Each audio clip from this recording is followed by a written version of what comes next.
out, get out, get out, get out.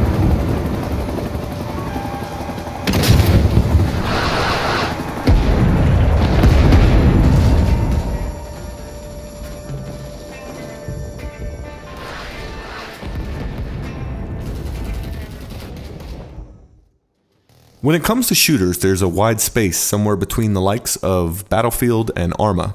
Antimatter Games' Rising Storm 2 Vietnam occupies said space in terms of gameplay, offering players a more realistic experience while not going overboard as to lose all of its fun factor. This squad-based multiplayer shooter relies heavily on the need for cooperation and teamwork across its core gameplay modes. While it might not have the fit and finish of a AAA release like Battlefield, the trade-off is in the depth that the game does have, offering players numerous game modes and character classes to master, alongside that all-important feeling of working together. Rising Storm 2 Vietnam pits the United States military forces against the Vietnamese resistance. You'll play as the United States Army and Marines as well as the NVA and Viet Cong across the game's core multiplayer modes. There are only 3 modes in Rising Storm 2, but they all hit the mark. Antimatter carries over Red Orchestra's Territory Control mode, introduces a smaller scale skirmish mode, but the real showstopper is the large-scale combat found in Supremacy. Each mode can be played on numerous maps which span a nice variety of locales. War will be waged across a number of Vietnamese locations, which include city streets, hills, rice fields, plantations, and of course, dense jungles. Being a shooter with the bloodlines of the Red Orchestra series, those who've played those games should kind of know what to expect. There's an authenticity to the guns and shooting in Rising Storm 2 that has clearly been paid a lot of attention to.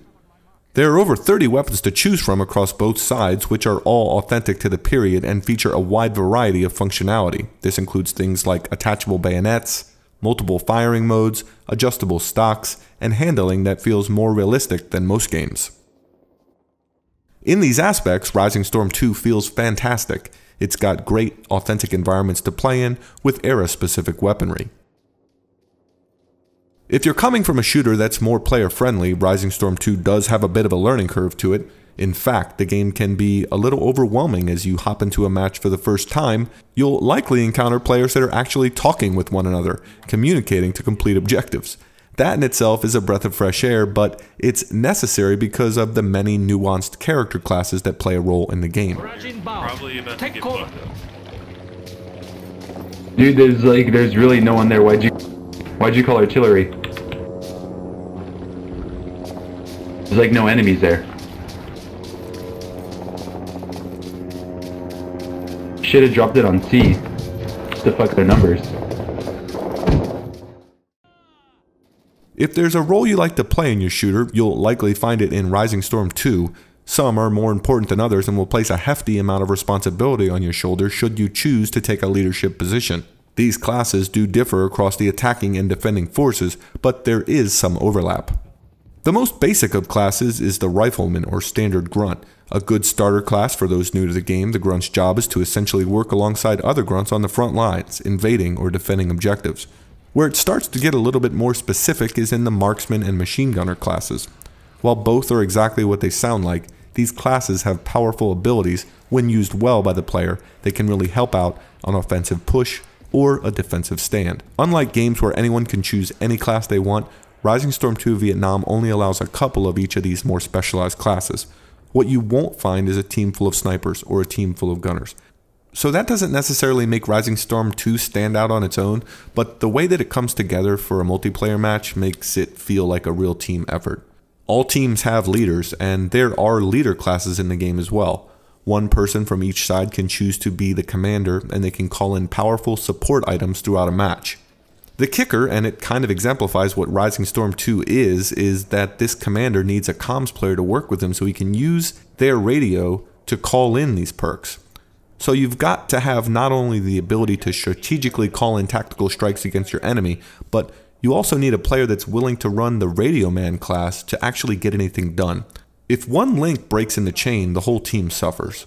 Surprisingly, this class-based gameplay feels great in all of Rising Storm 2's modes. Whether you're playing the more intimate offerings or having a big Supremacy battle, it all feels great from a gameplay perspective.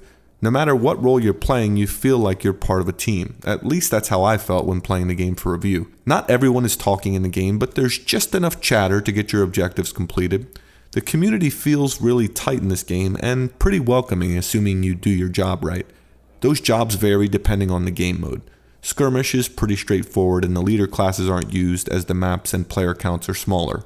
The territories mode is where things start to get a little more complex as teams are attacking and defending two objectives. Supremacy is definitely the most complicated of the bunch, but it does use rules that are similar to a traditional domination mode.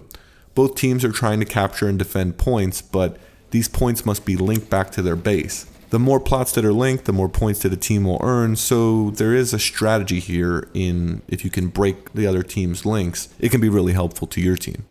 As I mentioned before, there's a learning curve to Rising Storm 2 Vietnam. It's not a casual shooter, and it's not the most hardcore simulation I've ever played. It fits nicely in a niche that no one has really touched in terms of military shooters in quite a while. It's a ton of fun to play, whether you're all by your lonesome and want to play a role in a battle, or are playing with people you know. For those coming from something a little more forgiving, for instance, Battlefield, a lot of the ideas in Rising Storm 2 are the same in terms of the squad-based gameplay, respawns, and abilities.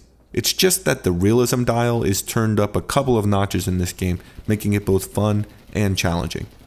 If Rising Storm 2 Vietnam has a soft spot, it's in the visuals of the game. The graphics are a mixed bag. Things like the actual environments and maps are pretty good looking.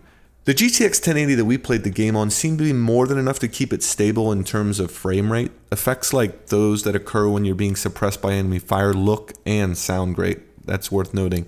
The game does sound amazing on almost every front, as do bombing runs, explosions, and smoke on the battlefield. There's just a small amount of awkwardness in the character models and movement at times that's just enough to keep this game from being absolutely incredible. Given how fun it is to play and the package as a whole, it's almost forgivable as you're playing the game in first person anyway. Rising Storm 2 Vietnam takes the soul of Red Orchestra and brings it into a more modern setting. The game hits a sweet spot between realism, fun, and required teamwork that few games do.